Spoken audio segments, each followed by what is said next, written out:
quero que me des agora num prato a cabeça de João Batista. Que pedido horrível é esse, não? Fruto do egoísmo, da incapacidade de se abrir à pregação de um homem santo e justo.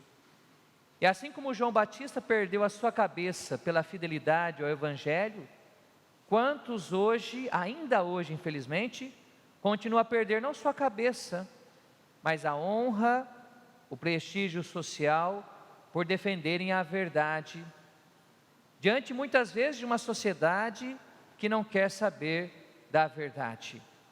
Nós, quando falamos de profecia, nós devemos recuperar o sentido bíblico dela, porque hoje as pessoas entendem muito mal o conceito do que é ser profeta.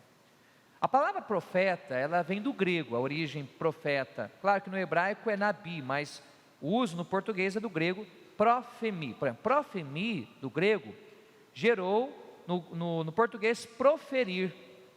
O que é profemi ou proferir? Ou seja, alguém que proclama uma palavra diante de um outro.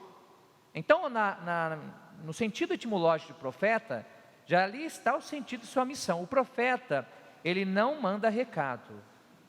O profeta fala diretamente para os interessados. Então faz parte do profeta uma coragem, que é uma coragem de âmbito divino. Porque do ponto de vista humano, vamos ser sinceros, todos nós temos medo de perdermos a boa fama, de nós sermos caluniados. Então ninguém é profeta porque quer, baseado somente em suas forças. Ser profeta é um dom, é um carisma, precisa da ação do Espírito Santo na vida da pessoa. Hoje, por exemplo, a primeira leitura que nos ilumina o martírio de São João Batista, ela é tirada do profeta Jeremias, do capítulo 1. Se você pegar na sua casa, ali está a vocação de Jeremias. Deus diz para Jeremias: antes que tu nascesses, antes que você fosse formado no ventre de sua mãe, eu te conheci e te consagrei para ser profeta das nações. Deus fala isso para Jeremias, seu coração, e o que Jeremias fala? Não, eu sou jovem, não vão me escutar. Lembrando que na sociedade de Jeremias, século VI a.C., quem valia, quem era escutado eram os anciãos. Olha como que nós invertemos, não é? Hoje na nossa sociedade, os anciãos não são mais escutados, muitos são descartados, mas na cultura antiga, era o ancião que detinha a sabedoria acumulada da vida. Até, por exemplo, a palavra presbítero. Eu sou padre, mas tecnicamente falando, eu sou presbítero, segundo grau da ordem. A palavra presbítero vem do grego ho presbiteró, significa o ancião. Então eu sou um ancião não sendo, ancião experimentado na palavra, para mostrar exatamente a importância do idoso como fonte de fidelidade, de alguém experimentado na vida. Então Jeremias não quer profetizar, ele é jovem, mas Deus vai dizer para ele: não, Jeremias, você vai sim, não é a sua juventude empecilho para falar. E olha que Deus diz para Jeremias no versículo 17: vamos, põe a roupa e o cinto, levanta-te e comunica-lhes tudo o que eu te mandar dizer, não tenhas medo.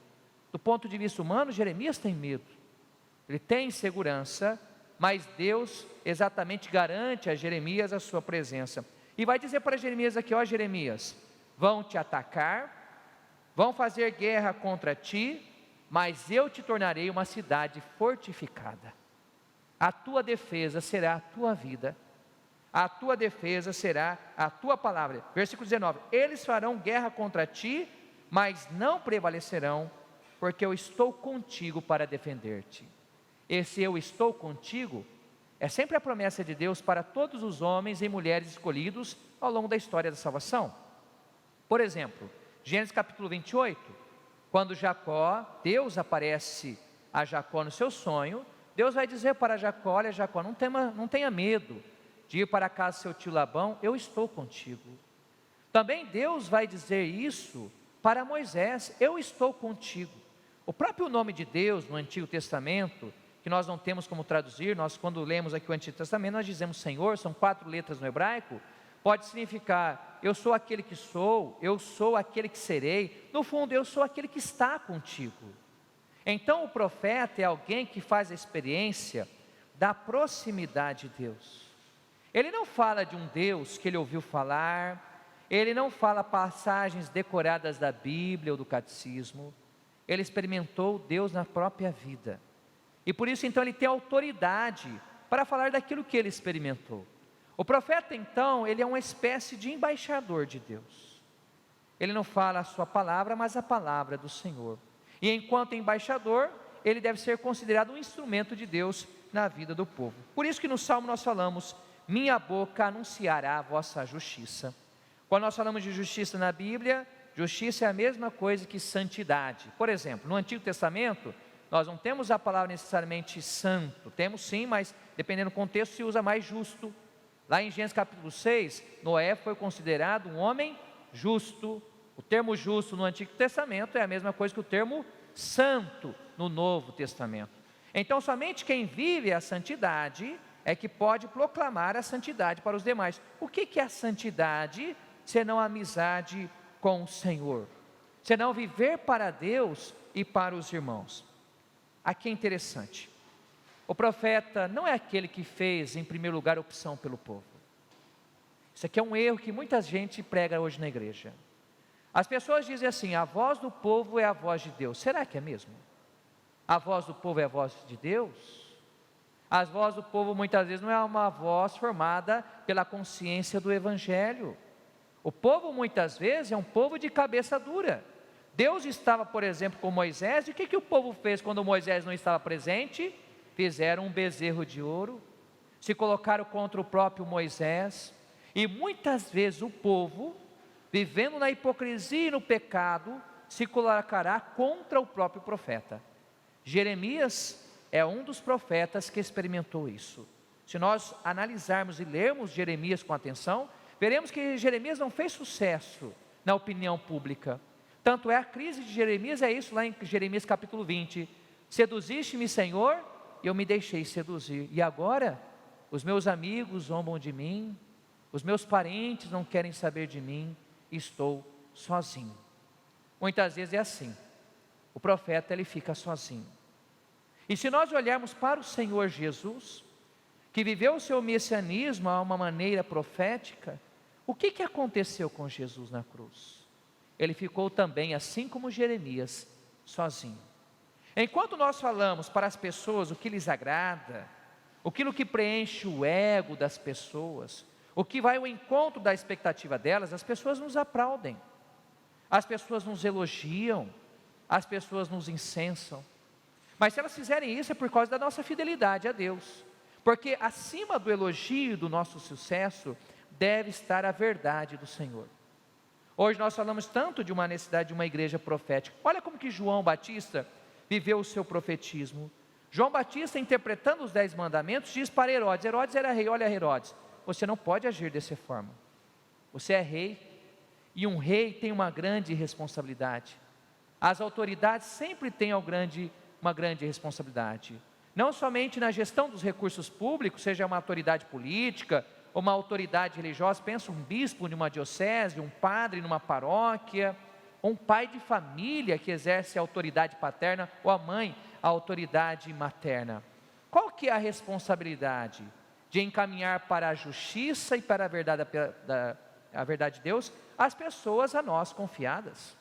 Então quando você tem alguém à frente do povo, justo, ético, que busca viver realmente com integridade o poder é fonte de bênção para o povo. Herodes se esqueceu disso. Herodes, ele vai lá e se aposta inclusive da mulher do seu irmão. O que é isso? Aqui é um adultério. Mas é um adultério ainda mais grave, porque não é com a mulher fora da família, é dentro da própria família. Olha que família boa essa, não é verdade? Que o irmão rouba a mulher do irmão. Depois nós os escandalizamos e dizemos que os problemas só existem na nossa realidade. A gente tem que estudar um pouquinho mais de história. E aí João, vendo isso, na sua fidelidade à palavra de Deus, vai dizer: Herodes, você não pode fazer isso. Você não é te permitido, a tua função não te permite, sinto muito. Não fosse rei. Herodes escutava tudo mais. Aí o que Herodias faz? Por meio da filha, pede a cabeça de João Batista. Por trás desse texto aqui, esse pedido da filha de Herodíades, está a rainha Esther. Quando você pega lá o Antigo Testamento, capítulo 8, o povo judeu vivia uma grande perseguição na época do rei Assuero, e a mãe estava por trás. Então Ester, que era sobrinha de Mardoqueu, por exemplo, Ester vai lá interceder pelo povo. E o rei Assuero diz: olha, o que você pedir, eu te concederei até a metade do meu reino. Aqui nós temos o exemplo de duas mulheres que estão sendo contrapostas. Ester, lá no Antigo Testamento, pediu a vida do povo, pediu algo justo e salvou o povo. Uma mulher que agiu de maneira ética na sua função de autoridade. Aqui nós temos Herodíades e a sua filha, que não pedem algo justo, pedem a cabeça de João Batista. Agora veja que o poder, quem exerce o poder, deve ter prudência, deve pensar o que fala. O rei falou: eu te darei metade do meu reino. O rei foi prudente, o rei Herodes? Não, mas ele está embriagado, não está num banquete. Quem está no poder, às vezes fica embriagado pelo poder. Então, quem exerce funções de liderança, seja numa empresa, numa família, deve ser prudente ao falar, deve medir as consequências do dizer em público. É como eu aqui, olha a minha responsabilidade em pregar o Evangelho aqui na Rede Vida. Quantas pessoas estão me escutando nesse momento? Se eu não estivesse preparado, fundamentado, eu poderia desviar muitos do caminho da salvação. Ora, isso nos mostra o seguinte, que os profetas são aqueles que nos apontam quando nós não estamos preparados, quando nós não queremos viver a santidade da palavra do Senhor. Quando que a igreja vai ser profética? Quando ela anunciar a palavra de Jesus. Nós não podemos ter medo, irmãos, de anunciar a palavra do Senhor, nós não podemos ter covardia, e o povo de Deus sente isso, sabe? O povo de Deus tem um sentido da fé, o senso da fé. O povo percebe quando alguém prega que se é do coração, se é profundo, se tem propriedade, e quando alguém prega da boca para fora. Nós não podemos pregar aquilo que nós não cremos e não fazemos experiência. A teologia ela é importante? Claro que é. O decorar passagens da Bíblia? Claro que é. Mas mais do que por importante isso, é ter a consciência que Deus está conosco e é que Ele nos capacita para a pregação. E se for necessário sofrer perseguição por causa da pregação da palavra, que assim seja. Feliz sois vós, quando vos perseguirem por causa da justiça do Senhor, porque o reino dos céus é para vós. Uma igreja que não é profética, é uma igreja que cai na indiferença, é uma igreja que não comunica mais a salvação. Sem a palavra profética do Senhor, é como se a igreja quisesse anunciar Jesus Cristo, anunciar o Evangelho, silenciando Jesus. Sem a palavra profética, olha só, isso aqui é profundo. É como se a igreja quisesse evangelizar, silenciando o próprio Jesus. O nosso povo tem sede de profecia, da palavra pregada com fé.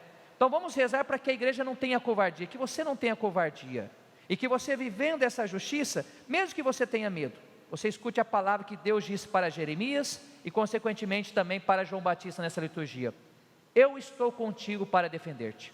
Poderão te atacar, poderão não te compreender, poderão te caluniar, mas você será vitorioso.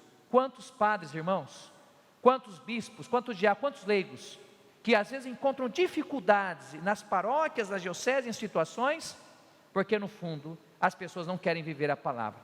Não sejamos covardes, porque a covardia não é a própria de quem segue verdadeiramente Jesus nosso Senhor. Vamos continuar a Santa Missa e vamos oferecer no altar do Senhor os nossos desejos de viver essa palavra profética, tal como João Batista e tal como Jeremias na primeira leitura. Este programa tem o apoio dos nossos benfeitores. Seja você também um benfeitor evangelizando conosco. Ligue para 011 4200 8080.